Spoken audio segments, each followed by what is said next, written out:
Jay Bilas, the worldwide leader, joining me here the day after North Carolina wins the NCAA tournament over Gonzaga.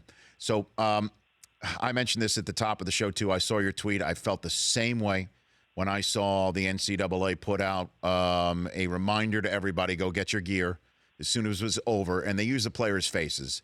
And I said, isn't there anybody in the NCAA that understands the sensitivity to some fans that get turned off by that? Just, if you're going to do it, because it is a business, we get it, use the team logo. Use the school logo. Don't use the kids' faces. Don't do it. Is it that tone deaf? I mean, is it really that tone deaf in the NCAA, Jay? Yes, it is, Rich. And I mean, there are great people in the NCAA. This is not about the people; it's about the policy. But the organization is tone deaf, and there are way too many people there that think they're doing God's work, and that Moses carried down amateurism on a third tablet, and it's just not true. And this is multi-billion-dollar business, and it's an industry that rakes in money like crazy.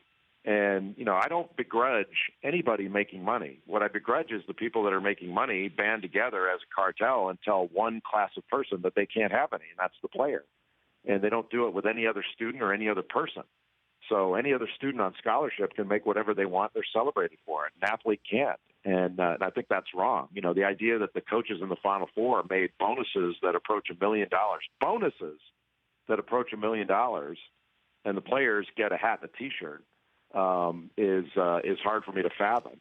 And look, I understand if people say, "Hey, listen, I don't think that's what it's about." Well, that's great. Then don't do it at your school. It's a wonderful conversation for each school to have, as they have with their coaches and their facilities. Some schools say, "You know what? I don't want to pay my coach $4 or $5 million." Well, then don't. But you don't say that we don't pay any coach that. Nobody's allowed to pay their coaches that. Nobody's allowed to have big facilities. You don't see these schools getting together and saying, "All right, listen, it's not fair to all the smaller institutions that the bigger institutions can have hospitals and research facilities. So nobody gets to have a hospital." They don't do that, and they don't limit the pay of anybody, any other student. And why they do it with athletes is hard for me to believe. But I agree with you. If they want to say that athletes should not be commercialized, then they shouldn't commercialize them either. And I think that's hypocrisy of the highest order. And look, did I lose any sleep over it? No, I'm used to it. But do I like pointing it out? You're darn right I do. When that kind of money's being made, and then they use the athlete's name and likeness, I find it to be just bizarrely hypocritical. Well, that's why I love you, and I love having you on. But I got to be honest, I guess I'm part of the problem too, Jay. And in the regard, look, because of what I do for a living. With the NFL Network, it's tough for me to be locked in on college basketball December, January, early February. But I'm into this tournament, and I'm for the first time learning who kids are, for the first time being exposed to this tournament. I'm watching teams for whom I have no rooting interest locked in to the last second, and maybe the NCAA knows that, and they just do whatever the hell they want to do, knowing that folks like me are going to be tuning in every March and April. Well, that's what they do. That's what they do, Rich. But it's not. It shouldn't be up to the consumer to sort of bang the drum for change. And I get this all the time. People, when I put out a tweet like that, or if I comment on policy, people say, "Hey, you're part of the problem. You guys are paying. You guys are paying the NCAA for this stuff. You're the like we're Johns, in prostitution or something." And they say, "Well, you're exploiting these kids by making money off them too. And why don't you just quit if you don't like it?" As if if I don't agree with government policy, I should renounce my citizenship and leave the country. That doesn't make any sense. And we don't behave as media members any differently with regard to college sports than we do with pro sports. Media companies pay the rights holders for the rights to put the game on, and we don't pay the players. The leagues that we contract with pay the players. And so the beginning and end of the hypocrisy here is not with the media. It's with the NCAA alone.